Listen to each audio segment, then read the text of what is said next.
Welcome to STARCAST. This edition focuses on some of the changes our voluntary sector and supply base may expect as a result of the Procurement Act 2023. The Procurement Act became law in October of 2023, and the implementation was delayed to allow the public sector to prepare and implement the necessary changes.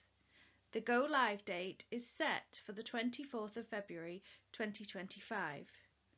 At STAR, we are busy preparing for the new legislation and receiving training from central government. The new legislation is seen as a great opportunity to reinvigorate public sector procurement after leaving the EU and introduces measures that work for the UK both nationally and at a local level. It also takes into account the World Trade Organization government procurement agreements in place facilitating international trade. Designed to simplify procurement law, it combines 4 existing pieces of legislation, including utilities and service concessions, into a single document. From February, we should see the launch of the Central Digital Platform, which expands on the existing Find a Tender service website. All suppliers who intend to work with the public sector will need to register on the new platform.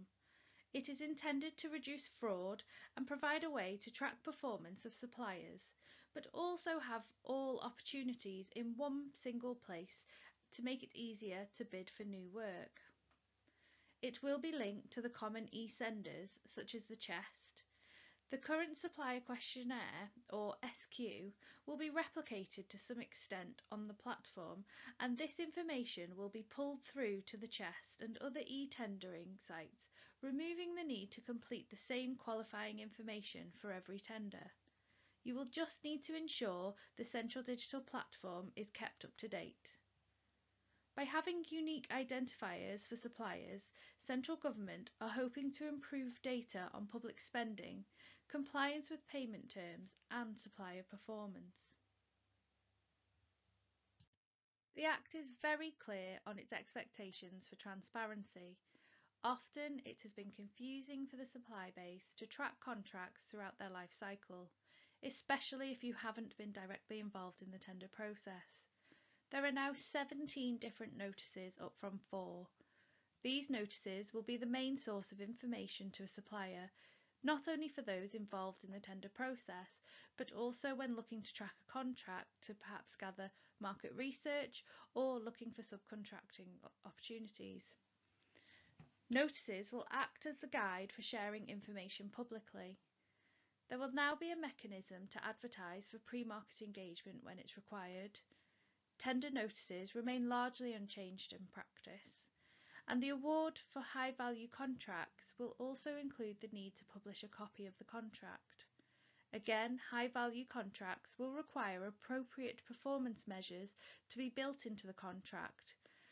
Only when appropriate, but most circumstances, a minimum of 3 key performance indicators will need to be agreed, published, and then performance against those KPIs will need to be published also for the life of the contract.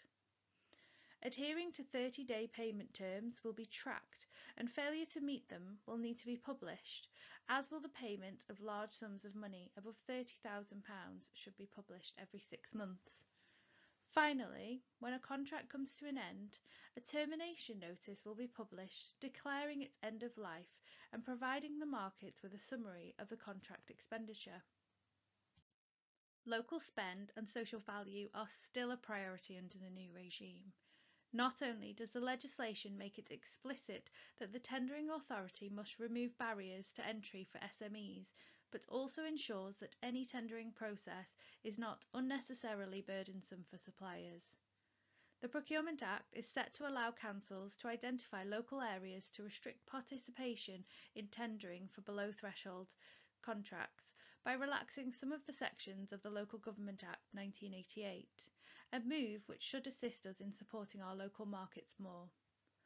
The Act is bolstered through its now formal links to the National Procurement Policy Statement, or NPPS, which demonstrates the importance of social value and the role it has to play both for the tendering organisation and the community it serves.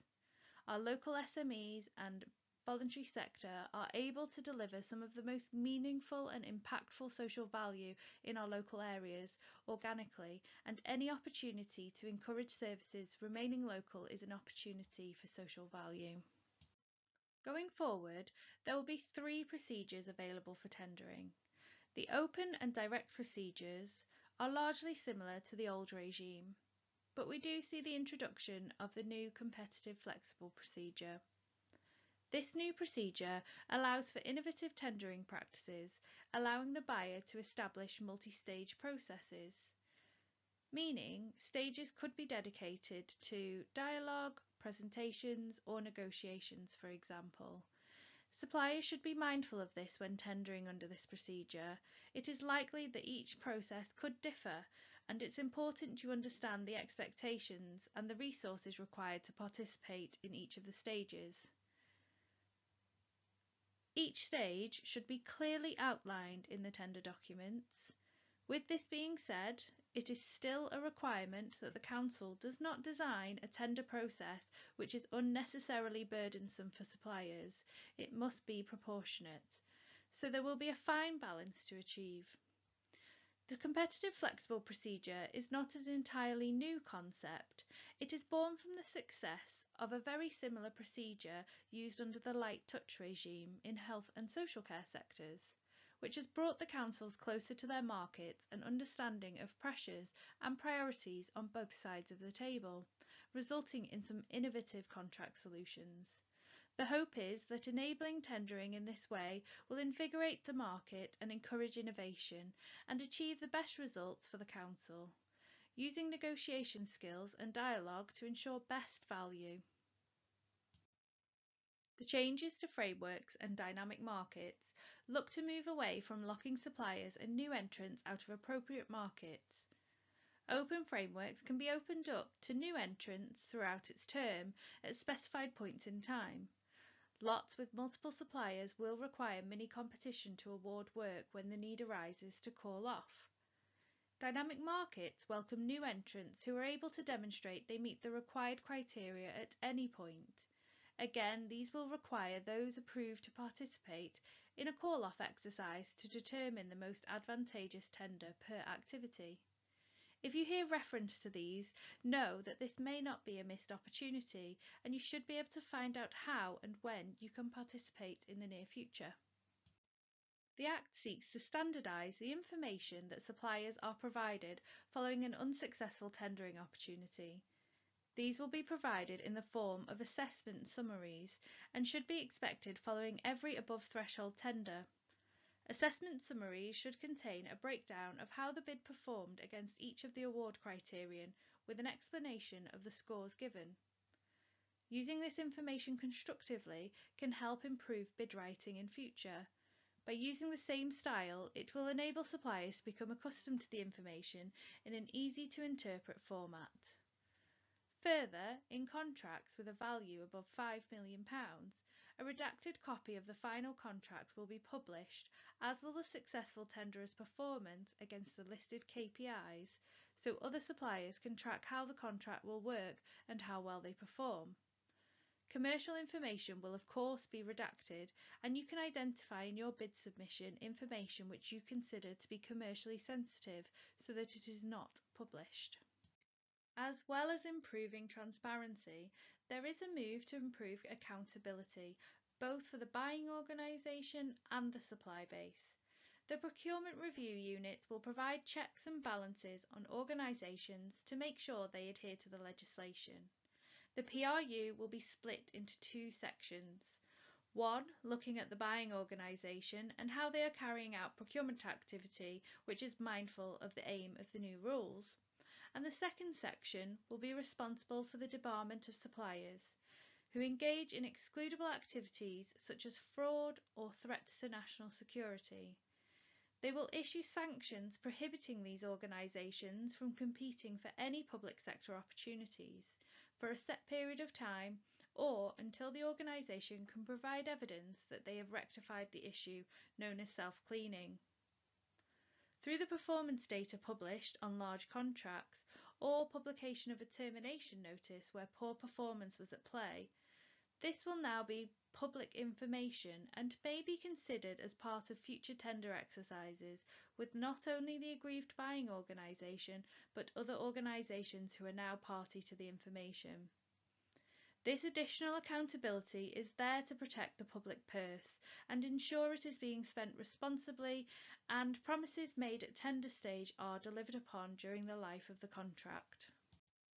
As well as attending free events, listen out for communications from both the Cabinet Office and your regular public authority customers. We will be continuing to share information with our suppliers and looking to support them through the transition to the new legislation. Take some time to watch the knowledge drops provided on the government website. KD3 is a generic overview for all suppliers, with KD3B providing some extra information and support for SMEs and the voluntary sector. And finally, mark your diary for the 24th of February. This is when the changeover happens, and you will need to register your company on the new central digital platform. We assume that you will not be able to register before this date, but it's important to register on or soon after so you don't miss any opportunities that will be advertised here.